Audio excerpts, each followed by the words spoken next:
Hey everyone. So this is going to be part one of a video where I wanted to talk about multiple things that have happened recently. I think it's going to end up going too long for just one video, so I'm going to try and do two shorter parts. I think for trying to accommodate people who prefer, videos that are less than an hour long. I was supposed to do this a day or two ago, but my little one's been poorly again, unfortunately. So I've not been able to get to this today. What I wanted to do was to go through this order because Liman commented on some of Lively's sexual harassment claims, and I wanted to talk about that and kind of correct some misinformation really that's going out from the Lively fans. And then we've obviously had her Instagram story, which was just mental. And I haven't really. I know Perez has done this, and Casti has done it previously, but more recently Ashley's done it too. I haven't really talked about in any depth about life after my subpoena, and I know a lot of people have asked questions such as, why am I not really doing too much with X Threads anymore? Why am I not doing too many collaborations anymore? And I've kind of briefly talked about these things either on a couple of my own videos or on live streams with Cassidy. So I was kind of just going to go into that in a little bit more depth. And just, I think it's time. I've kept silent for long enough, so enough's enough. And I'm just going to say what happened to me in those months after. Okay, so let's start though with the order. So this is the first part I've highlighted. Now, obviously, we've got, as was predicted, the first thing I did actually when I read this was I sent Casti and Lauren a message and I said, Judge Liman has made a load of comments. We can see it coming a mile away. Lively is going to weaponize them, quote them. She'll be parading them around. And they entirely agreed. They had come to the same conclusions and thinking processes. So let's have a look at this. A reasonable jury could conclude that Lively opposed practices that she subjectively believed constituted sexual harassment. So obviously, what that means is, just to break that a little bit down, is Lively saying, well, if all the information and the arguments were put to the jury, they could reasonably come to the conclusion that Lively opposed practices, i.e., working conditions or behaviors at work, that she subjectively, and that's the key word, subjectively, so she felt herself, not the reasonable person, it's not an objective standard, this is subjective, that she subjectively believed constituted sexual harassment by complaining about inappropriate behavior in the protections letter and during the all hands meeting. The Wayfarer parties have not specifically contested Lively's subjective belief that she was discriminated against, and there is sufficient evidence suggesting that she felt she had been. And I know Lively's a lot of saying, well, the judge said, that there was evidence of SH. That's not what he has said here at all. He has specifically said there is sufficient evidence that suggests that she felt she had been discriminated against. Not what is being put out at all. But obviously they are gonna run with that. To be sure, the Wayfarer parties have suggested that Lively used her experience on set as a cudgel for control over the film. Okay. But A reasonable jury could find that Lively also genuinely experienced what happened on set as discriminatory. The two are not mutually exclusive. There is at least a triable issue with respect to whether Lively sincerely experienced what happened on set as sexually harassing. So, what he is basically saying is, look, there is enough here to put it in front of the jury. There's tribal issues here. Not for the sexual harassment though, because he's dismissed those claims, but the sexual harassment is still relevant because of the retaliation. And I've had a lot of people sort of ask me, well, does the fact that he's thrown out the sexual harassment claims, does that mean now her section 47.1 claim for damages, does that go away? And the answer is no, because there are retaliation claims still in play, and the damages under section 47.1 is for retaliation, for, well, in this case, for complaining about sexual harassment. Those are her claims. That's her allegations.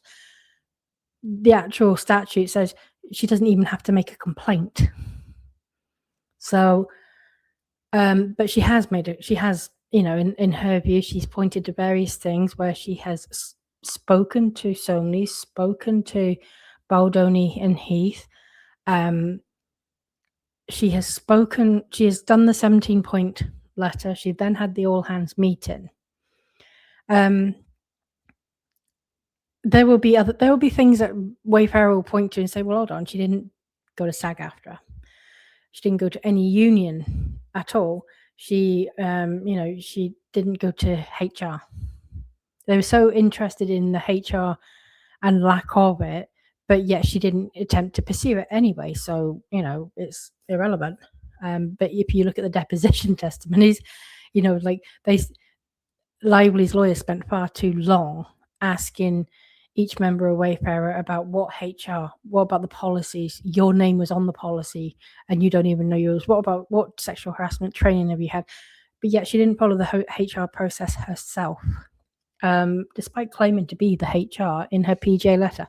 So there is it's like a mishmash of her position, what was available to her. But we'd be hard pressed to say, well, and what Judge Liman is saying is, look, whether she was sexually harassed or not, whether it meets the legal definition of sexual harassment, the behavior, and he does go through them individually. She believed, not totally unreasonably, and that she was sexually harassed. And yeah, we're all looking at this going, well, yeah, to steal a movie, to control these people. That's the defense they're going to have to make. And there's argument there too. Got to remember, when Judge Liman is looking at this, it is a motion for summary judgment, and it is with, he's got to look at Lively's complaint, and therefore he has to look at it in the light most favorable to her as well. So, whilst I am absolutely not defending him, there is a lot I do not defend this guy for, and there's stuff he's put in here which has really pissed me off too. But from the legal perspective, that's where he is coming from. That's where he has to come from. Okay. Objective basis. So, as I just said, viewed in the light most favorable to Lively, there is also sufficient evidence that it was reasonable for her to believe that the Wayfarer parties sexually harassed her by creating a hostile work environment. In analysing this issue, the court need not and does not determine whether the relevant conduct rose to the level of sexual harassment. So he is saying categorically, look, we're not assessing whether what she experienced actually does rise to the level of sexual harassment, because it doesn't matter, because she didn't meet the legal standard for the claims, so the claims got thrown out, and that was the end of that. So he does not need to look at the actual incidents and say, well, do each of these meet the legal requirement of being severe or pervasive? is a discrimination due to a protected characteristic. I mean, Liman just, he made the decision that Title VII and FIHA, in terms of sexual harassment, did not apply. So, but he does actually look at them, which is interesting. So the case of Harris, a hostile work environment arises when the workplace is permeated with discriminatory intimidation, ridicule, and insult that is sufficiently severe or pervasive to alter the conditions of the victim's employment and create an abusive working environment. Whether an environment is sufficiently hostile or abusive can be determined only by looking at all the circumstances, including the frequency of the discriminatory conduct, its severity, whether it's physically threatening, humiliating, or a mere offensive utterance, and whether it unreasonably interferes with an employee's work performance. So this is kind of the,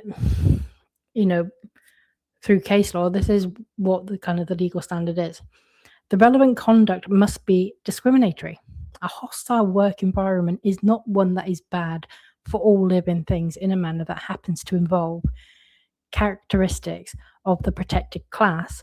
Rather, it is one that is discriminatorily hostile to an employee based on his or her membership in the protected class. And we've looked at protected classes.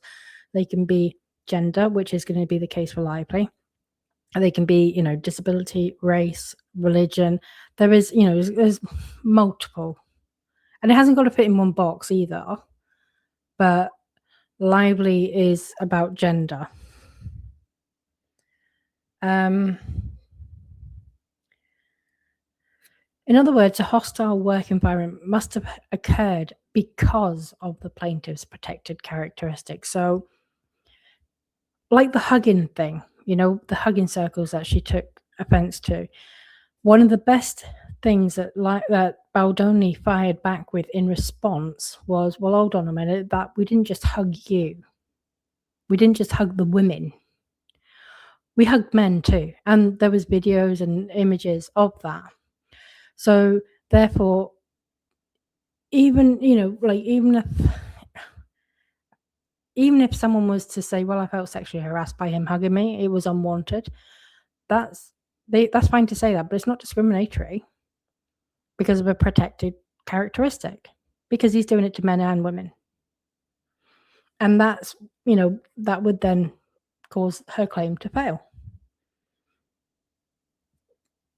Lively has identified a series of acts that she claims created a hostile work environment based on her gender, beginning with her work on the film and continuing through the conclusion of the first phase of filming.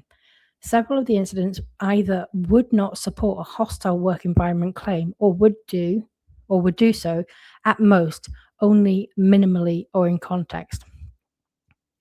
So he's saying though, look, there are some claims here that don't meet the bar. Some that may kind of support hostile work environment claim in the most minimal sense of the definition. And then he says other incidents come closer to stating a claim. The court begins with the former before turning to the latter. When viewed together, and that's what he's saying, that all circumstances need to be taken into consideration. When viewed together, the incidents are sufficient to support a reasonable basis for Lively's complaints. Not that they are sufficient to support Lively's complaint, just a reasonable basis for her making the complaint, and therefore her assertion of retaliation. And obviously, that is important. The retaliation claim stayed in because, as Liman said, Lively had reasonably felt that she had been sexually harassed, even though the claims ended up being dismissed. So he goes back to the beginning. Now, this first one I don't love because it wasn't in her complaints, right? So this is the meeting in December 2022 when she was talking to Baldoni in her apartment about whether she was going to take on the role. She was pregnant, and this was not in her complaint, and for good reason. So Baldoni told Lively, who was pregnant with her first boy at the time, that he was circumcised. Lively found the disclosure uncomfortable and unnecessary, but it occurred in the context of a discussion about the different medical decisions people make these days, including circumcision for male babies, a topic that Lively herself may have introduced. But this is the important part. More importantly, it occurred before she began working on the film. It therefore could not have created a hostile work environment. So the incidents that kind of give rise to a hostile work environment claim have to take part during the work, not before it.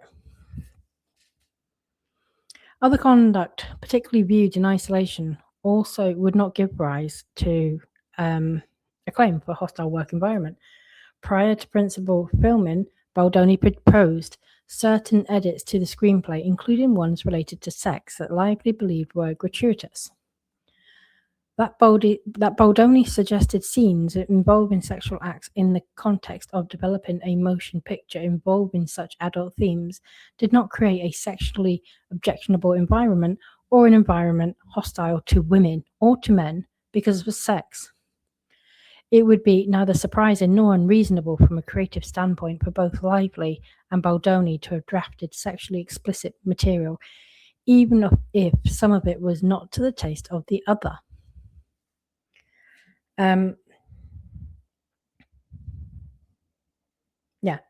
Indeed, Ange Giannetti had written to Baldoni that Sony was going to try and get as much tasteful hot sex as you can.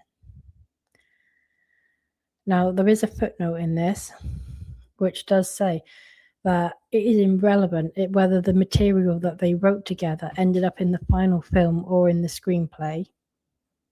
Let me just go down to the bottom here. That some scenes ended up in the proverbial cutting room floor would merely reflect the creative process at work and would not result in harassment because of sex. And I agree with that. Then we got the fat shaming one. Lively's complaints of fat shaming also could not reasonably support a claim. Shortly before work on the film began, Lively gave birth to a child.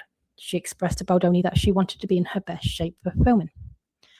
On or around April 23rd, 2023, before principal photography began, Baldoni asked a personal trainer he had consulted with and who was working separately with Lively if the trainer knew what Lively would weigh when filming began. Baldoni's question then found its way back to Lively, who felt disturbed and unsettled that Baldoni was soliciting information about her weight. Now, in work environments, it is not unreasonable in most cases to know certain information, especially for health and safety or risk assessment purposes. That's quite common. As long as it's kept confidential and used for a specific purpose, I don't see a problem with this, but she took offense. I mean, the trainer could have just said, well, I'll tell you what, I'll just train you to be able to safely lift, a ballpark weight. And he didn't have to disclose the actual weight itself, and he certainly didn't have to go and tell Lively about it. There were more professional ways of dealing with this. Liman then says, on another occasion, Baldoni introduced Lively to a specialist in probiotics who Lively subsequently discovered also specialized in weight loss. Now, we all saw that form she completed. Not only did she confirm that she was an independent contractor, she also confirmed that she was interested in weight loss. She asked about it. She wanted help with weight loss. Evidence that an employer made weight-related comments to persons of only one gender would, in certain circumstances, help demonstrate a hostile work environment work environment based on sex. Although the record here does not indicate whether any similar conduct was directed towards men, regardless, the conduct cannot reasonably be viewed as expressing hostility to Lively as a woman or to women in general. The physical appearance of the protagonist was part of the product that the producers were intending to offer the audience. Lively herself recognized that achieving a certain aesthetic was part of the job that we both excitedly signed up for. She asked Baldoni if they could do the body scenes at the end of the schedule so that she would have sufficient time to work out. She wrote to her agent privately that she was working out twice a day, 4 hours a day, in order to lose weight and set the movie up for success, as the sexiness in this film and the marketing, I'm sure, is critical to its success. And she told Baldoni, "My husband and I both look at certain roles as athletic events, and this is one of them, and that's great."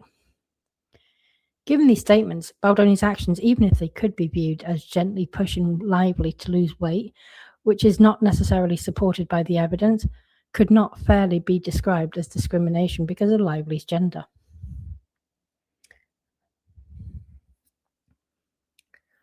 Early in the production phase, Lively and Baldoni filmed a scene in which their characters danced together. This is a slow dance scene. The script stated that their characters would be slow dancing, completely in their own world, but did not otherwise include details about how the scene would be shot or how the characters would be interacting. The script did not specifically call for any kissing or simulated intimacy, yet Lively claims that during filming, Baldoni leaned in and gestured as if he was intending to kiss her, and that he kissed her forehead, rubbed his face and mouth against her neck, put his thumb to her mouth and flicked her lower lip, caressed her and leaned into her neck, saying, "It smells good." The record includes videos of the scene. And he goes on to make a point that I have made in at least 3 videos, especially when we were doing the motions for summary judgment. And we had those videos. One of my bugs, and I think I said it on a live with House of Chatter and The Tilted Lawyer with Omar. My biggest problem, right, is if this was an office environment where a woman walked into a stationery cupboard or, into a room on her own, and a male colleague or boss walked in behind her, shut the door and kind of prevented her from leaving, and was doing all this stuff to her then, completely out of sight of any witnesses, that is absolutely sexual harassment. But the videos we saw, like, none of her complaints involved saying, "Well, when we were alone at my apartment, he sexually harassed me. When we were alone on a private jet, he sexually harassed me." All the instances seem to be in front of a room full of witnesses with cameras and audio, recording everything. And that is not a typical scenario for sexual harassment, because sexual harassment is nearly always he said, she said. It is not done flagrantly in front of people where, evidence can be easily put together.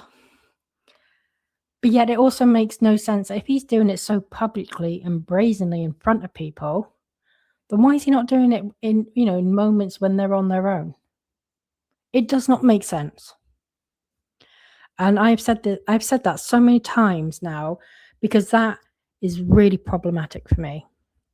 It just doesn't fit with the narrative of sexual harassment. And this is what Judge Liman now goes on to say. The scene was shot in front of a large group of people. Baldoni can be heard giving blocking instructions. Both actors can be shown improvising. Other actors are in the background. There is no question that this conduct might support a hostile work environment claim if it occurred on the factory floor or in the executive suite. But in all sexual harassment cases, the court must carefully consider the social context in which particular behavior occurs and is experienced by its target. And the question is whether in this context, Baldoni's conduct could reasonably be understood to reflect a view about Lively as a woman rather than the role she was asked to play. Under this framing, it would be difficult to view Baldoni's conduct as reflecting hostility or bias based on gender. He was acting in the scene. Assuming he was improvising, the conduct was not so far beyond what might reasonably be expected to take place between two characters during a slow dancing scene, such that an inference of hostile treatment on the basis of sex would arise. At least in isolation, the conduct was directed to Lively's character rather than to Lively herself. Creative artists, no less than comedy room writers, must have some amount of space to experiment within the bounds of an agreed script without fear of being held liable for sexual harassment. And honestly, that is so. At that point, that's the best thing I've heard from Judge Liman at all during this case. It's the most sensible thing he has said. Liman then goes on and talks about the other claims. We'll go through them. So, although these incidents could not on their own sustain a hostile work environment claim, sexual harassment claims must be viewed on the totality of the circumstances. And there is other conduct by defendants that presents a closer question. And all he's saying is it raises a question, something that a jury would have to decide. It's not, there's enough there to put it in front of a jury, but he is not saying that is a slam dunk win for Lively. He's not nowhere near that, actually. A reasonable jury could conclude that Baldoni commented on Lively and Slate's personal physical appearances rather than their appearances as actors or characters in ways that made them uncomfortable. I don't love that he's bringing Slate into this because she has not made a sexual harassment claim. But what I would expect Wayfarer's attorneys to do with that is to point to the part in the deposition transcript. I cannot remember if it was Jenny Slate's or Justin Baldoni's or Ange Gianetti's. It was someone's, definitely. But there's mention in there that Jenny Slate did not want to take any further action because she did not feel that it was sexual harassment. And this is specifically the part where, there's only this one incident really that she's particularly complained about, other than the Jamie Heath and the whole Airbnb thing. It's only the sexy comment about her leather pants. So, that actually is in a deposition transcript. I would expect Wayfarer their legal team to be pointing to that when the trial comes and then saying, well, hold on a minute, she didn't believe it was sexual harassment. She took the apology. She was happy with that at the end. I mean, I wouldn't say she was happy, but, she took the apology. She didn't want to take any further action. Okay, but he does go through each incident. During the first phase of shooting, Baldoni asked Lively to remove her jacket, and when she did so, revealing a partially unzipped onesie at the time and a lace bra underneath, Baldoni stated, "Pretty hot," in a tone that made Lively feel on display and uncomfortable. And there's a problem there, right? In a tone. Well, how are we measuring that? Because we all saw that video as well, right? We didn't quite hear what was being said between Lively and Baldoni, but his face was very unbothered to me. He did not look like someone trying to be creepy.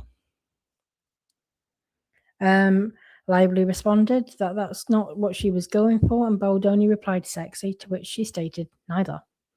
The comment was understood contemporaneously to be inappropriate.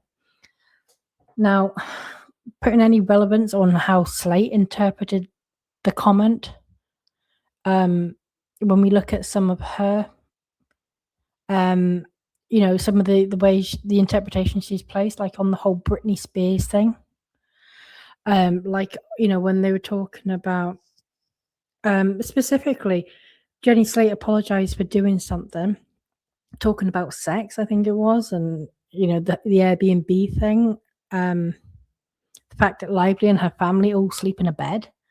so it makes sex difficult. And, you know, I think I'm pretty sure it was that, or it was she said Britney Spears had had a hot midriff when she was younger, and she couldn't take her eyes off it. And Justin Baldoni literally uttered the word same. And that was offensive. That was not okay. And they made a point of differentiating and saying, well, there's something safe about a woman saying it. So they were basically saying, well, it's all right for women to say it, but men can't.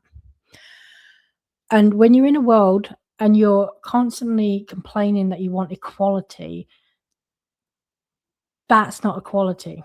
That sounds like you want special treatment and you want to pass to do things that you want to scream at men if they do the same thing. That's not equality. I can't remember off the cuff. I cannot remember which comment it was, but I mean, there's been so many anyway that are so stupid. So when I take a large dose of salt here, when I understand what Judge Lime is doing, but and hopefully Wayfarer's legal team will again make this clear in front of the jury that Jenny Slate, she had no problem talking about sex. She had no problem, admitting that she ogled someone's midriff, a young teenage girl, no less. And, took offense to Justin Baldoni literally saying nothing more than same.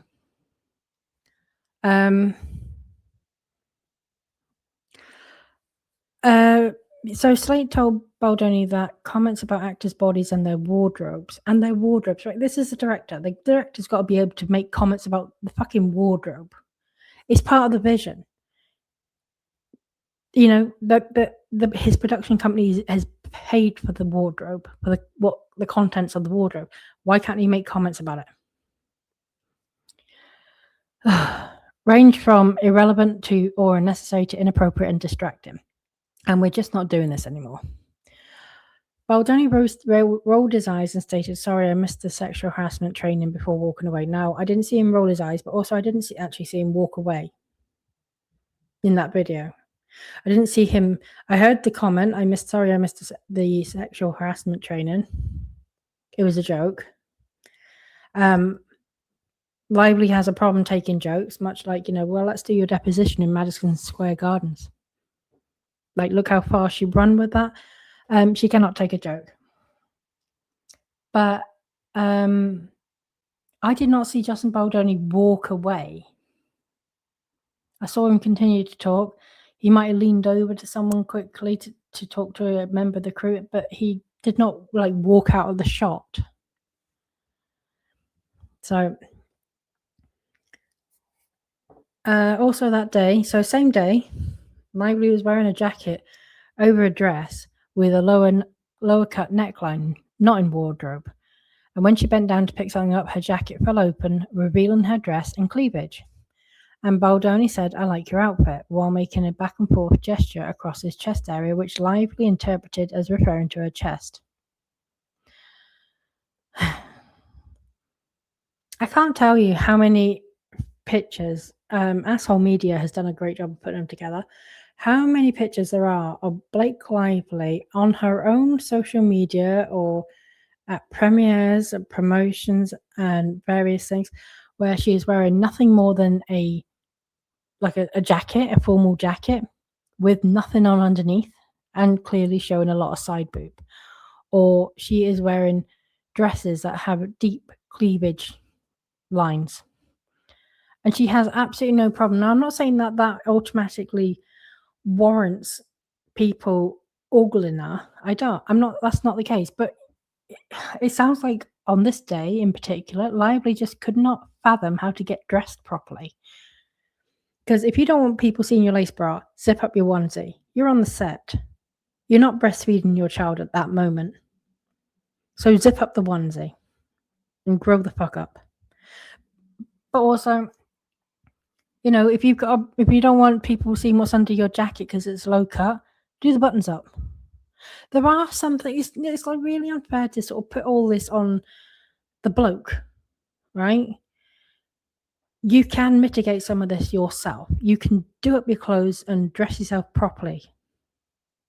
especially as this is not the first incident anyway. We've had incidents in her mind, in her complaint. This is like towards the end of all of the sexual harassment. But yet she's walking around, half undressed. This is after the trailer incident where she felt really violated. I can't remember if this is even after the birth scene or the day of. It's in that realm where everything all happened at the same time. But there were things that she could have done. I'm not, I'm very much not this is not one of those cases of a woman got raped because, her dress was too short. If a man looks at you, right, because you've got a low cut top, well, firstly, all he said was, "I like your outfit." Like, since when has that become sexual harassment? Seriously. The back and forth gesture, when they were actually talking about that, and she was being questioned about it in her deposition, she could not describe it. She could not, and she could not be sure of it either.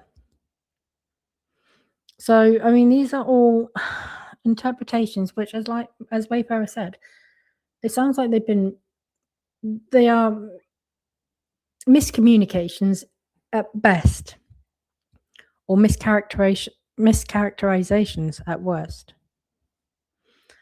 This is not a level of, this is not severe and pervasive either. I'm struggling with that. I do not see how it gets there, even if it was based on her gender, which again, I mean, we don't know that Justin Baldoni didn't look at the chests of, any blokes who's wore low cut tops or no tops at all. We just, I'm just finding these claims bizarre now. And although Liman has got to do this, he's kind of got to say, look, they could argue this way, Wayfarer could argue back this way. So in reality, it's enough just to put it in front of a jury. A jury is probably going to look at this. I hope a jury with some common sense looks at this and goes, what the fuck? This is not, you're wasting my time. This is not sexual harassment.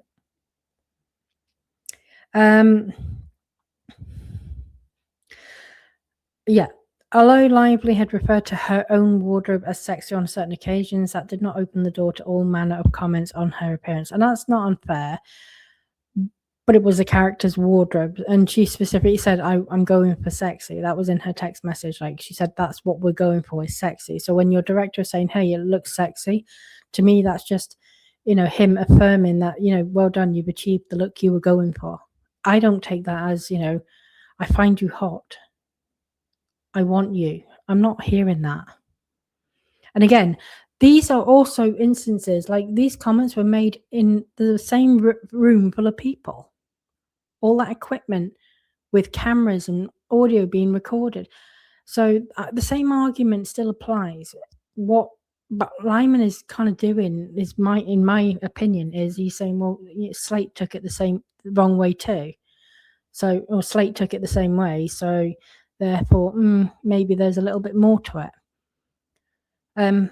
But again, they'd have to argue on what Slate's like, and the fact that she did not find her outfit, which wasn't wardrobe, being called sexy, sexual harassment. She didn't deem it as that. So I don't know why. I don't know why she would sort of back up Lively and say, oh no, well, he was talking about her actual wardrobe and therefore it's sexual harassment.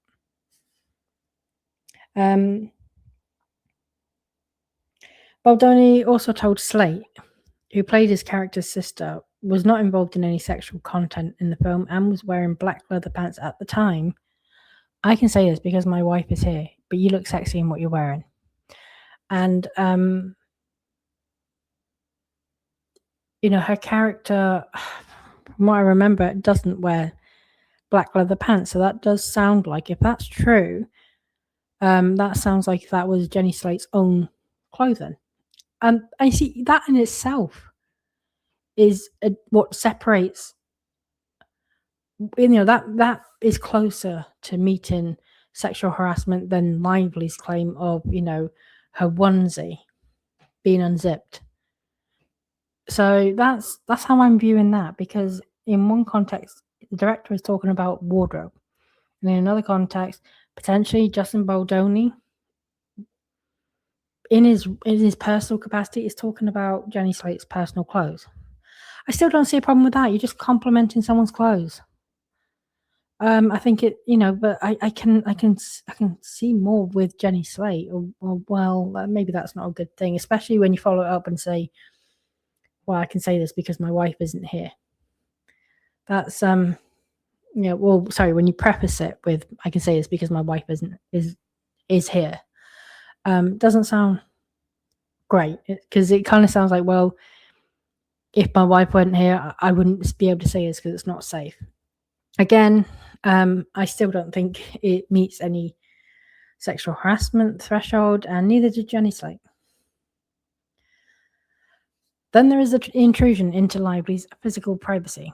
On the second day of filming, Heath arrived at Lively's trailer while she was almost entirely undressed and having her body makeup removed. Lively agreed to meet with him because she had concerns she wanted to share with him, but she made him promise to turn away from her and face the wall, which he agreed to. At some point during the discussion, Lively realized that Heath had turned away from the wall to face her and was staring at her exposed body through a mirror. Now, there are about 5 different variations of this. She was standing up, she was sitting down, she was breastfeeding, she was just topless, she was, wearing a towel around her. He was looking through the mirror at her, and then he was looking directly at her. I mean, and that's where Wayfarer are gonna have to go on the attack. Is, hold on a minute, all of these so-called witnesses, they're all telling a different story. Why is that?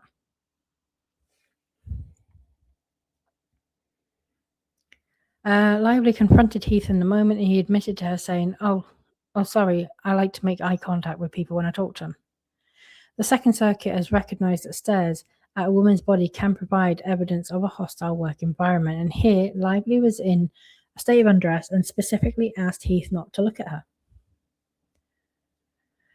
So this footnote at the bottom really is the part that pisses me off, right? Although Lively subsequently told Heath that she knew he was not trying to cop a look, one could reasonably understand that comment as an attempt to diffuse tensions with a producer on the film, rather than as a true reflection of Lively's understanding of the encounter. I have an issue with that, because that's not an argument Lively's made. She has not said, oh, I just said that because, he was a producer on the film and I was just trying to diffuse the tension with him. She did not say that. And it was weeks after. So she'd already had the talk with him, so why bring it up again? But I don't feel like Liman needed to kind of make this argument on behalf of Lively, which she had not done so herself, and I'm sure she will now going forward. In another incident, Baldoni and Heath pushed for Lively to perform a birth scene naked, even though her character was in a hospital. They had not previously discussed blocking the scene in this way. She had not anticipated or agreed to be so exposed in the scene, and the offer letter provided that there would be no nudity or simulated sex without artist's prior written consent and execution of a nudity rider. Right? He's looking at Lively's complaint. Lively's complaint admits the fact that she had a nudity rider, she just hadn't signed it for several months because she was obviously trying to delay, the body scenes. But also, it also omits the relevant details. The fact that she was able to wear pants, that she was wearing a prosthetic pregnancy belly, that she was wearing a hospital gown. It also omits that the set was closed. So this is why. So when all this is not in this opinion here, that's why. Lively felt forced to compromise by performing simulated nudity from below the waist down, with her uncovered legs spread wide apart in stirrups and only a small thin piece of black fabric covering her genitalia. And I've shown you before in other videos that story has changed. That's changed. In her actual complaints and CRD complaint, the fabric was nude. It wasn't black. It was nude to give the impression of her being nude. So it was to match her skin tone, which she's obviously a fair woman. She's, a white woman. She's fair skinned. A black piece of fabric would look completely out of place when trying to simulate nudity. But because you had Adam Monshine come out and say she was wearing black shorts, because you had Wayfarer in their complaint say she was wearing black pants, shorts, I can't remember what, she was, black underwear basically, and actually she was free to wear whatever she wanted. That had to change in the Rule 56.1 statement, and that's where we see that the fabric has now become black. And why was that? Well, that was because the video was getting released, so she had to change her story to align with the video, much like she did in the dance scene when it was made of it was made apparent to her that actually the audio she thought was missing wasn't. And we've seen her do this time and time again, change her story to kind of fit with the video evidence. But this is a big one. You're changing an entire color of the fabric strip you were wearing. You weren't wearing fabric strip. You were wearing shorts. And I showed specifically in the video, you can see that they are, at least their underwear, their briefs, because they go around her hips as well. If she was wearing a modesty patch to simulate nudity, not only would it be matched to her skin tone, there would be nothing visible on the hips. But in the birth scene video, if you stop the video at just the right point, just under a very small amount of the underwear is visible just under that hospital gown. So she was wearing underwear, full underwear, not a little thin strip of fabric. And remember, as I always remind everyone, because I'm covering the Jed Wallace, Texas docket so closely, in that docket, she actually says that she's completely nude. There's not even a fabric strip. I would hope, if I was Wayfarer, that they would be pointing out these inconsistencies, because, we've seen Lively do it, but you can sure as hell attach something from a different lawsuit on a different docket.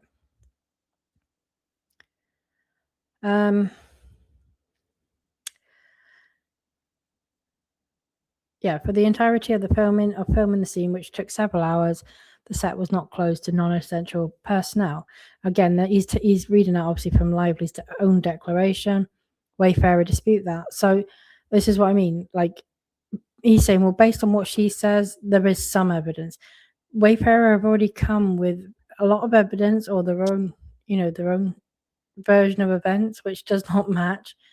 And that's what I'm expecting will happen at trial. It will be down to the presenting arguments, basically, and the evidence. Whatever evidence is available, each side will bring it. Lively has submitted some evidence that industry standards would call for an intimacy coordinator to be present because there was implied nudity and a high hip exposure that constitutes profile nudity, but no such person was present. Well, that's not quite true, actually, because the rules changed later that year, where there was a requirement. But at the time that scene was shot, it was a recommendation from SAG-AFTRA. It was recommended, but it was not required. So the rules that were in place at the time the scene was filmed, that's not true. And Lizzie Talbot actually confirms as much in her deposition. She confirms that the rules changed subsequently, but they were not the rules that were in place at the time. They weren't rules. It was a recommendation, merely a recommendation. It was not mandatory to have an intimacy coordinator. Another point, during work on the screenplay and in discussing sex scene in the film, Baldoni offered that he and his wife orgasm at the same time, and he asked if Lively and her husband do the same. Also, during the writing process, after Lively commented that she believes some scenes had become somewhat pornographic, Baldoni volunteered in the course of claiming that the scenes were not pornographic and that he had been previously addicted to pornography. Lively stated that she had never seen pornography, and Baldoni later announced to individuals on set that Lively had never seen pornography. Which individuals? Where are their depositions? I didn't see any depositions from anyone who said, yep, Justin Baldoni said that. I didn't even see her assistants or hair and makeup artists, although we're limited on the deposition we've seen, but I would have thought if there was excerpts there, that they would have been included and attached as the opposition to the motion for summary judgment. They were not. It may be fair grounds for an author or a director to discuss his personal experiences, including those related to sex, as part of the creative process. Which is fair because, often inspiration is based on real life events or experiences. And the mere mention of sexual content or topics in the workplace does not necessarily support a hostile work environment claim. But Baldoni's on-set comment to crew members regarding whether Lively watched pornography bore no apparent connection to the creative process and singled Lively out in front of others in a way that could be interpreted as relating to sex and based on gender. Can we just remind everyone, Lively accused Jamie Heath falsely of having a pornography addiction. That was in her CRD complaint.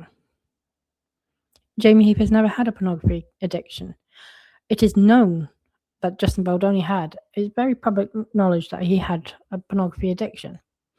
But again, where's the evidence that, who did she make? Did Justin Baldoni, tell on set? Who did he announce that Lively had never seen pornography?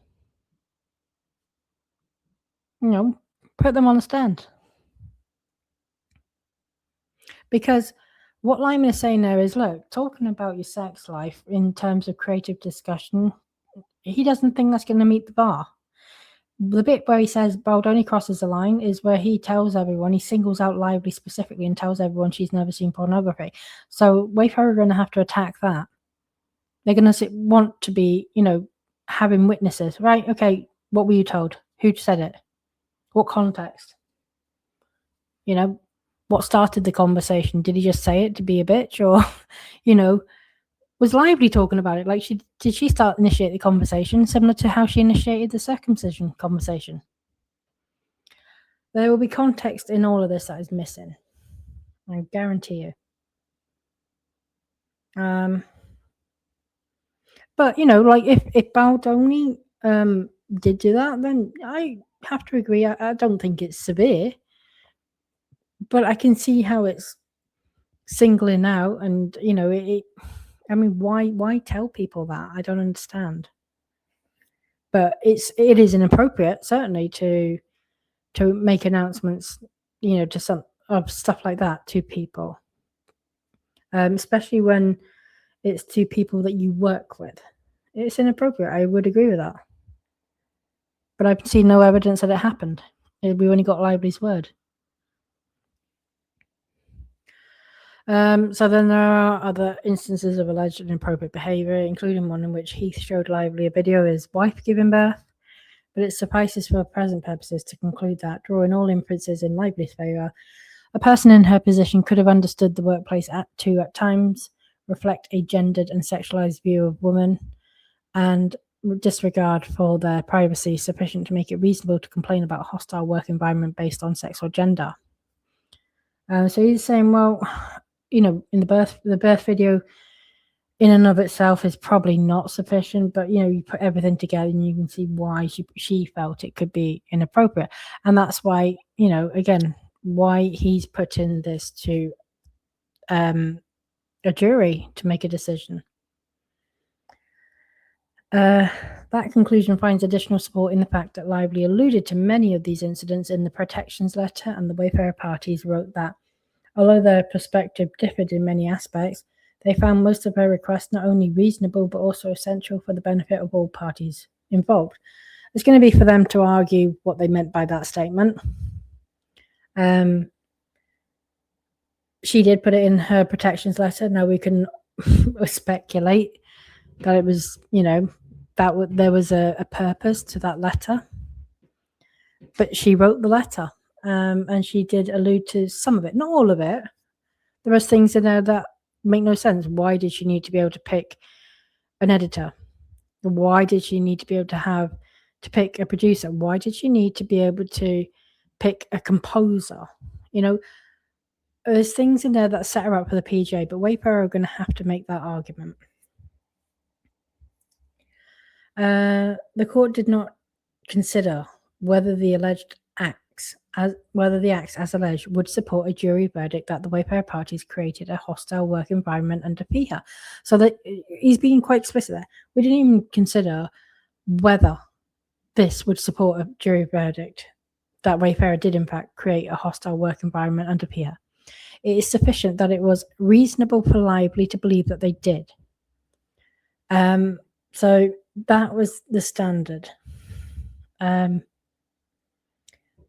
And then there is enough evidence to bring the issue of Lively's protected activity before a jury. So he's just repeating himself there. He's just saying, that's not him saying, oh yeah, no, she's got a good claim here. Her claim, he's not really even saying that her claim has merit. He's just saying, well, look, we can bring it because there are triable issues here. But he's clearly stated that he is not weighing in on the merits of her subjective beliefs about the behavior from Wayfarer. I can't remember if I had any more. Okay. On August 18th, 2024, Baldoni asked Tag to boost 2 TikToks depicting Baldoni positively, and one in which the creator explains that she is flabbergasted that the huge audience Blake Lively has and all of the press interviews she's had, she doesn't once talk about DB. Now, so this is retaliation he's going through. There's a lot. I won't go through it all. But what he's saying here is basically, look, Baldoni asked Tag to boost 2 TikTok videos, which depicted him positively, and another one then where a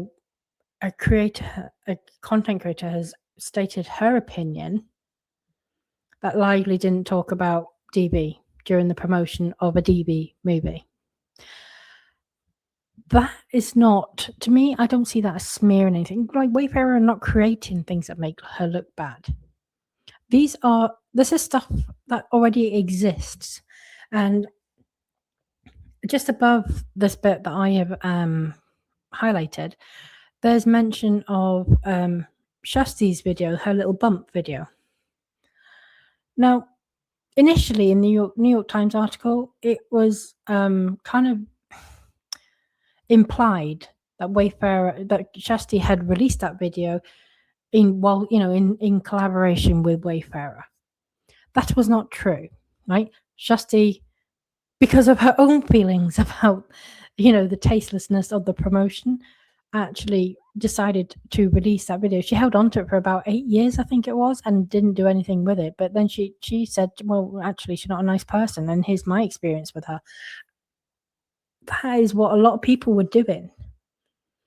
In the Rule 56.1 statements, that's that document where they've gone back and forth, and they were like, Wayfarer were making their allegations, and one of the ones was that Wayfarer had not worked with Shusty. They had not, they had nothing, they'd had no contact, or they hadn't collaborated with her, hadn't paid her. I can't remember the exact wording, but Lively had to basically admit that. She had to, there's a series of statements, and Lively has to say that she admits or denies, and then gives reasons for denying. She had to admit that Wayfarer were right, that Shusty Flart there's no evidence, and Shusty Flart did not work with Wayfarer. despite the fact that she initially tied Shusty to Wayfarer in the New York Times article. And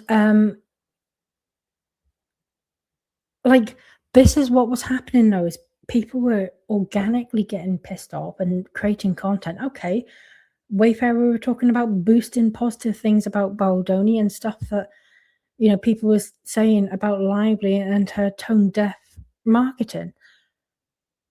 That's not a smear that's not a smear campaign.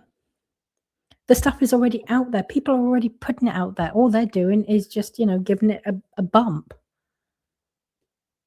And there's nothing that says that, that ties it to any complaint of sexual harassment. And I think Liman does actually do a really good job. I can't believe I'm saying Liman's doing a good job. I think, okay. Liman does do a good job of saying, look, Wayfarer do actually have the right to defend themselves. And they do have the right as well to discredit Lively's comments about Justin Baldoni. So, at this stage, the court need not and may not pass on whose account is more credible. The question is whether Lively has provided more than a mere scintilla of evidence to support her claim,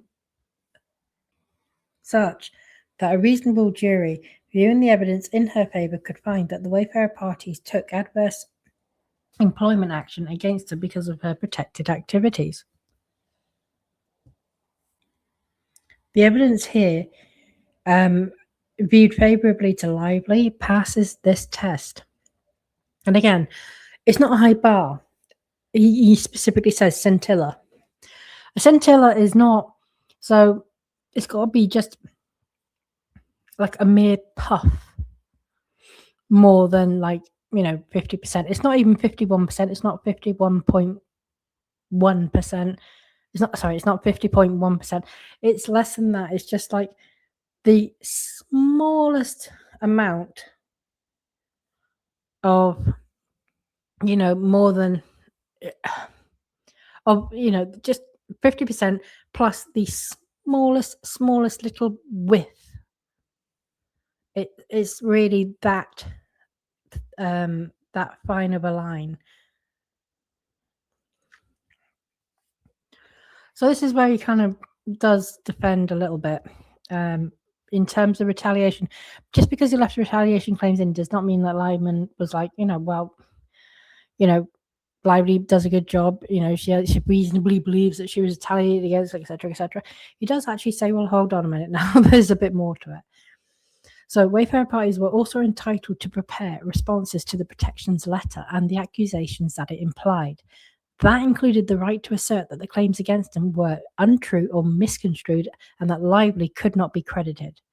It also included the right to convey to the viewing public reasons why Lively's account could not be trusted, including pointing to evidence that Lively had ulterior motives for making claims of harassment and that she did not believe the claims she was making. Furthermore, Lively has cited no support for the proposition that a person publicly accused of serious misconduct cannot use proxies, both disclosed and undisclosed, to defend him or herself. For example, it was permissible for Baldoni to request that the digital team boost certain videos which he believed were favourable to his image, and for Tag to work behind the scenes to emphasise his stellar reputation among colleagues and industry peers, including the fact that he was a long-time activist and advocate for women in Hollywood, and to tone down inflammatory allegations against him. And that is typical PR. Lively was doing it too. That is PR. The Wayfarer party similarly would have been within their rights in elevating stories that would cast doubt on whether Lively was a credible reporter of the events that occurred on the set. And you see, it's going to be for Lively to prove that they went beyond that. What I'm hoping is they're going to get a motion in limine on the the fruits of that sham Van Zandt subpoena. If that's the case, then the text messages are out. We'll have to see. We'll know more about that, I think, possibly tomorrow, because we got the pre-trial motions come in. It's not motion in limine tomorrow, though. Hold on, let me just check my calendar, actually, because I've got it all in. So pre-trial order is tomorrow, as is TAG's deadline to refile their motion for summary judgment. On next Friday, we got oppositions to motion in limine, right? So motion in limine is coming tomorrow, and then we got the oppositions next week. Lively can also oppose TAG's MSJ if it comes in. And then on the 24th, we've got oppositions to Daubert motions regarding the experts. So that's what that is. That's what's going on for the rest of this month. I think that might have been all I had on this, actually. Right. Yeah. So there we go. I'm going to kind of cut this video here, and I'll do part 2. I'm going to talk about, I've got a theory, but I also think that Wayfarer have got a handy defense on the docket already. Not a defense, but, you know, like, one of the things I said is it would be good if they had something from someone who had experienced domestic violence and did not like the way found it offensive, the marketing of the movie. And that is already on the docket. That is there already. I know it's there because I put it there. So I'm going to go through that. I will that's obviously my motion to quash, but I will also be talking about the ridiculous Instagram story and the victim parade she's throwing herself right now. Lauren's phone call, that bizarre phone call from that person, and my experience, life after the subpoena. So that's coming in part 2, but this has just gone over an hour now, so I'm just going to cut this here. Thank you for listening, and look out for part 2. It's going to be interesting.